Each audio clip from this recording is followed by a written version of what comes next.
Je m'appelle Loris. Il y a 2 ans, je faisais pratiquement rien. J'avais pas d'établissement scolaire et pas d'emploi. Et dorénavant, je suis en alternance en CAP cuisine et j'ai trouvé ma vocation. Ah, je me vois chef cuisinier de mon propre restaurant. J'espère.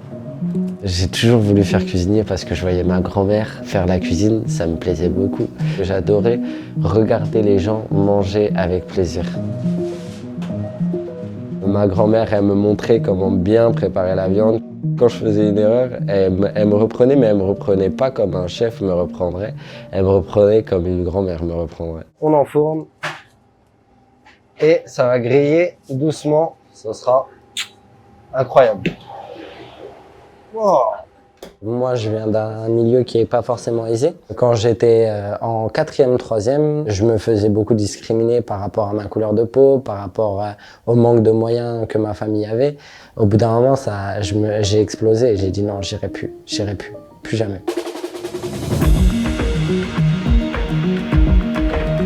Via la mission locale, j'ai eu accès au dispositif parrainage-marrainage pour l'emploi et j'ai rencontré Denise Sicre. La première fois que je l'ai rencontrée, elle m'a donné une impression de sérieux, qu'elle voulait vraiment m'aider.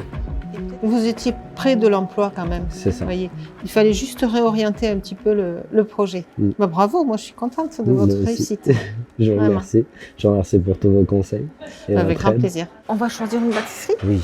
Loris, il m'a été adressé parce qu'il avait l'ambition de préparer un contrat d'alternance en électrotechnique. Donc comme je travaille chez Enedis, voilà, c'était assez naturel qu'il oriente vers moi. Et il avait cet intérêt pour la cuisine. Donc j'allais dire, moi je l'ai encouragé à aller dans cette orientation, notamment pour un contrat d'été, un contrat saisonnier. Et en fait, il a cheminé sur cette piste et il a abouti. Moi, je suis pas là en conseil en fait. Je suis là pour peut-être les orienter, leur permettre de s'interroger et trouver leur voie. Sur les 11 dernières années, j'ai accompagné 31 personnes, 31 jeunes. Il y a des accompagnements qui peuvent d'ailleurs s'inscrire vraiment dans une très longue durée, y compris après l'entrée en emploi. Je pense à Abdel notamment. Je crois qu'il y a 1 an qu'il est en CDI et il est toujours en lien avec moi. Et parfois, on peut échanger sur des problématiques qu'il peut rencontrer. Bonjour Madame Sicre. Hello Abdel. Vous allez bien? Ouais, ça va. Je vous appelle pour une question. Je crois qu'on l'avait évoqué tous les deux. On dit qu'un chargé de projet, il est opérationnel au bout de 3 ans. Ça fait combien de temps que vous êtes en emploi, Abdel? Je pars bientôt, prochainement à la retraite.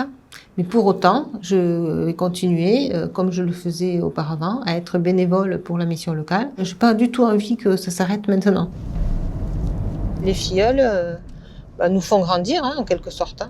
Nous font découvrir des fois des environnements ou des situations qu'on n'imaginait pas. Et en ce sens, ouais, ils nous apportent aussi, en tout cas moi ils m'apportent. Quelle organisation?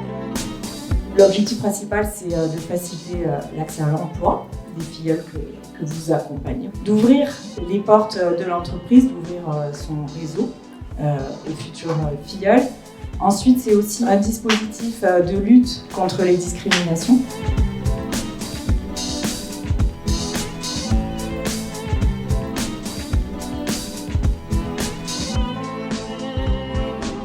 Je suis très fier de moi parce que j'étais pas très souriant, pas très enjoué, pas amoureux de la vie.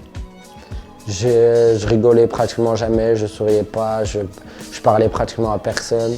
J'étais vraiment renfermé dans mon monde virtuel. Et donc, je suis très fier de moi parce que j'ai totalement changé. Un travail qui te passionne, qui fait que tu te lèves le matin en disant « je suis content d'aller au travail », ça c'est magnifique.